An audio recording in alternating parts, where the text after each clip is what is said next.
a galaxy at war, a mighty shovel, and a white cat plotting revenge.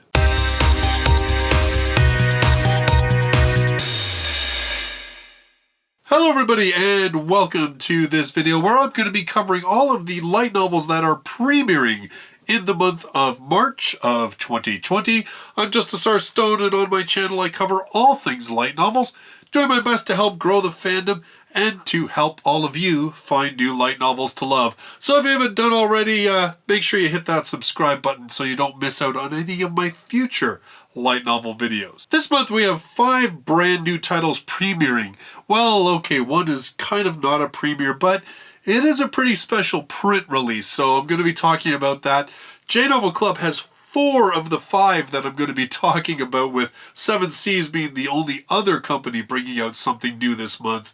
Now, if you want to check out all of the light novels releasing in the month of March, I've got a link in the description down below to EnglishLightNovels.com, where we have all of the light novel releases listed, pretty much everything that we know of right now, all the way up until the end of the year. So if you want to take a peek ahead at the future months, that's a good place to do it as well. On March 3rd is our first new book to talk about, and this one is actually the special print release that I mentioned. It's getting the same treatment that we saw with Full Metal Panic last month, and this one is going to be Crest of the Stars, the collected edition, which collects volumes 1 to 3, which is actually the entirety of Crest of the Stars. The sequel series is Banner of the Stars, which is currently releasing in ebook format and will eventually get this omnibus format later on. As you can tell with the picture next to me, this one is that sort of imitation leather appearance with the embossed gold cover. Really nice, actually. I haven't had a chance to buy it yet, but I did see the Full Metal Panic book in stores, and it's a really nice package. So really cool to see these series that, you know, are classic series that at one point were getting released in English, and then Tokyo Pop went boom, and we thought we were not going to be able to see these series again. And J-Novel Club not only rescuing them, but giving them the attention that they deserve. So this is, like I said, volumes 1 to 3, and in a far distant future, mankind has traversed the stars and settled distant worlds. But no matter how advanced the technology of the future becomes, it seems the spacefaring nations cannot entirely shed their human nature. Jin Lin finds this out the hard way when, as a child, his home world is conquered by the powerful Ob Empire, the self-proclaimed kin of the stars and rulers of vast swaths of the known universe. As a newly appointed member of the Ob's imperial aristocracy, Jin must learn to forge his own destiny in the wider universe while bearing burdens he never asked for, caught between his surface dweller lander heritage and the Byzantine culture of the Ob, of which he is now nominally a member. A chance meeting with the brave but lonely apprentice star pilot Lafayette aboard the patrol ship Gosloth will lead them both headfirst down a path of galaxy-spanning intrigue and warfare that will forever change the fate of all of humankind. So this series, like I said, a classic sci-fi series, kind of borderline light novel, I would almost call it, because really this is considered primarily a sci-fi series, but it did get the anime treatment back in, I want to say the late 90s, could have been the very early 2000s. I guess I should have looked that up. But this is a classic series, and a series that I remember really truly enjoying the anime of. And as I said, this is a Tokyo Pop rescue, so Tokyo Pop never finished releasing all of the Crest / Banner of the Stars books. So J-Novel Club's rescued these ones. We're getting it in print finally, which, like I said, I think is pretty awesome. And these are really, really nice additions, at least certainly based on what I saw for the Full Metal Panic one. On March 12th, this is the one and only non-J-Novel Club title from 7 Seas. It's an ebook pre-release, which they've been doing with a lot of their series. The actual print version of this one will be coming out on May 19th, and that is the Invincible Shovel Volume number 1. Currently in Japan, there's 3 books released in this series, and as far as I can tell, it's still ongoing. You gotta dig deep. The strongest miner in the world, Alan, can reduce mountains to rubble with a swing of his trusty shovel, a legendary tool that grants him immortal life and can blast through the strongest of foes. When this legendary miner teams up with a runaway princess to track down cursed jewels and save her kingdom from an invading demon force, evil doesn't stand a chance. A hilarious fantasy tale for fans of RPGs with adventure in spades. They just couldn't resist the shovel joke. Taking a look at this one, I'm thinking that it's going to be slightly ishy harem-ish, but again, you never know. Those images at the front of the books, they always sort of like to tease eye candy, even if the book itself isn't exactly like that. But they are saying it is a comedy.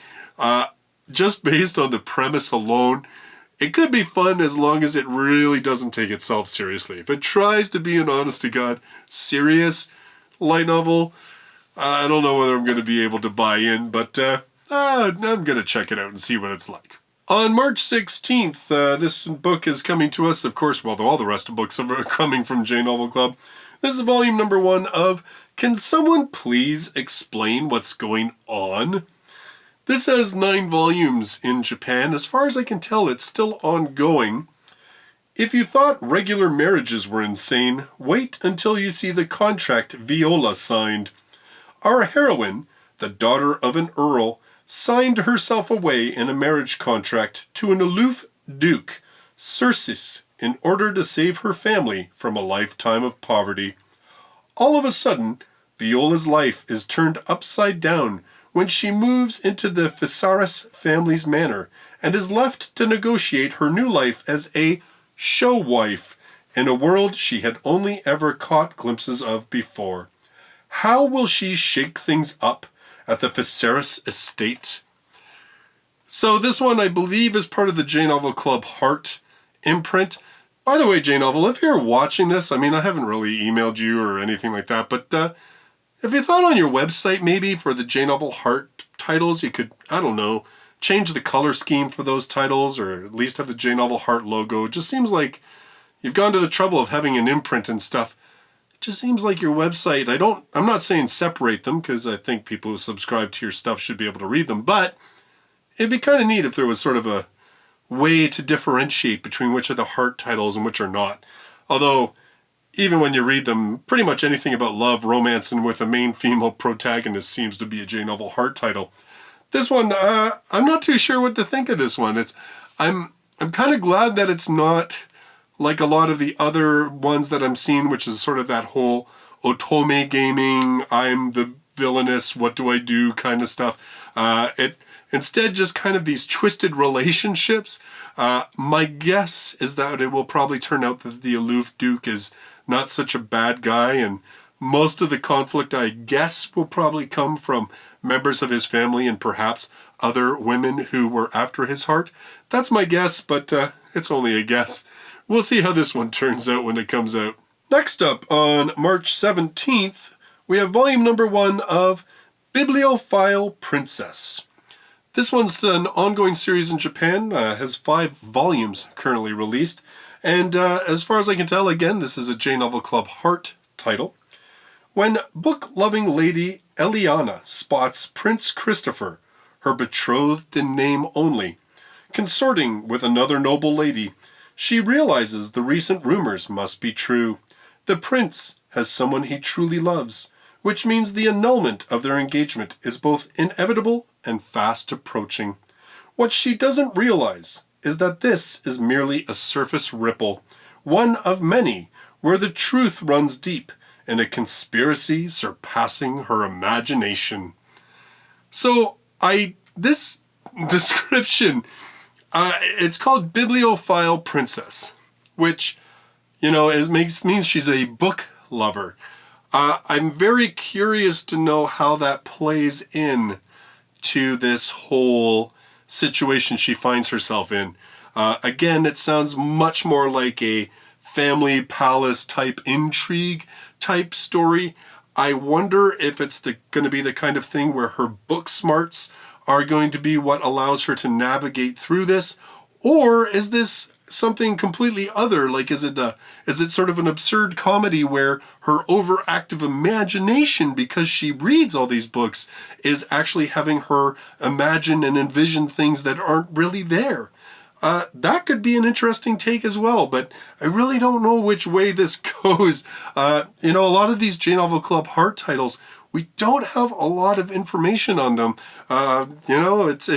It's a true story that honestly, the more shoujo type light novels have not had a lot of coverage in English markets. Even like on EnglishLightNovels.com, trying to put together entries and information about these titles, like, you don't really find that a lot of the main English websites that have featured light novels over the years that are in Japan and such like that really have a lot about shoujo titles. I kind of feel like the only reason I found information on these ones on, say, LNDB was just because people added it because J-Novel announced it. But nonetheless, I'm liking the sound of these J-Novel Club titles, these heart titles. It sounds that like they could be something very different from our, typical isekai sword-wielding over masculine, like grab a massive harem type light novels that we've seen quite a lot of, honestly.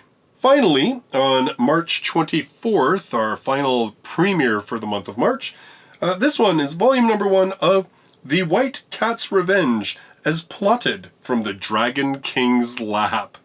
This one, as far as I can tell, is complete in Japan with 5 volumes. Again, I do believe this is a J-Novel Club Heart title, although it does kind of bring in isekai, which is kind of cool. So 19-year-old Ruri Morikawa gets wrangled into a messy situation when her selfish childhood friend strands her in another world. To make matters worse somehow, a mysterious conspiracy then gets her abandoned in a perilous forest. Through an unexpected turn of events, she comes into possession of a mystical bracelet that allows her to transform into a white cat. Now that she's in the land of the Dragon King, she has to hide the fact that she's human, which means spending her days as a little white cat for the time being. But how will she exact her much-earned revenge against those who've wronged her while stuck in the form of a small, fluffy, cuddly kitty cat? This one sounds great to me. There's just something about, cats have attitude as it is, but a cat that's actually a girl who's been really wronged and everything else, I don't know. And apparently, somebody was telling me, I can't remember if it was because they looked at like the manga or what it was, but somebody was telling me that the Dragon King is not really a dragon. He's just called the Dragon King. He's the dude. I imagine will become a love interest. That's just my guess, though. I could be completely wrong. But apparently he is like ridiculously in love with this cat. Like, you think about all the cat lovers that, extreme cat lovers, and this guy is apparently that dude. Hence the whole, from the Dragon King's lap part, is that he finds her as a stray and, yeah, adopts her and absolutely adores her as his pet. That could be interesting to sort of see how this whole thing plays out. It's still a little bit different than some of the other ones that we've had, like, Woof Woof Story, these sort of reincarnations as animals, because she is actually human and can become human again. So I think we're going to have a whole bunch of those sort of comedic pratfalls about her trying to hide her identity and who actually is going to find out about her identity and all this kind of stuff. So this one, though, like I said, I do kind of like the twists on it. I think it's kind of interesting, this whole idea, like she has an isekai experience with a friend who then ditches her, or I don't know if her friend, like, sends her to the other world instead of going herself. I don't know how it all plays out, but I kind of like this one. I like some of the twists that this one has, and I think it has potential for some pretty good laughs as well, or maybe it'll play it totally straight, although I really can't see that happening. In this video, I'd like to say a special thanks to Mirage, New Valaric, Mitchell von Regen, Yun, and Renzaz. And all the rest of my patrons who support me on Patreon to help me buy books to do reviews for this channel, as well as paying for other expenses, for instance like the hosting for Light Novel Podcasts so that we can be on as many different platforms as possible. So that's what's premiering in the month of March 2020. Not a lot of titles, but some pretty interesting ones, especially if you're looking for some more shoujo type light novels. Some of those are sounding pretty cool, honestly, and you know, if you want to read some classic Japanese sci-fi, well, you're getting yourself a really classy print release of that as well. So all in all, pretty good mix of stuff in the month of March. Again, if you want to check out all the releases for the month, I've got that link to EnglishLightNovels.com in the description down below, and you can pick up whatever you want to pick up. Let me know in the comments down below, what are you most excited for? Which of these new titles have piqued your interest? Or, you know, after you look at the list of everything that's coming out, what are you going to be spending your money on in the month of March? Let me know in the comments down below. In the meantime, thanks so much for joining me in this video. I look forward to seeing you in the next one. Till then, bye-bye for now.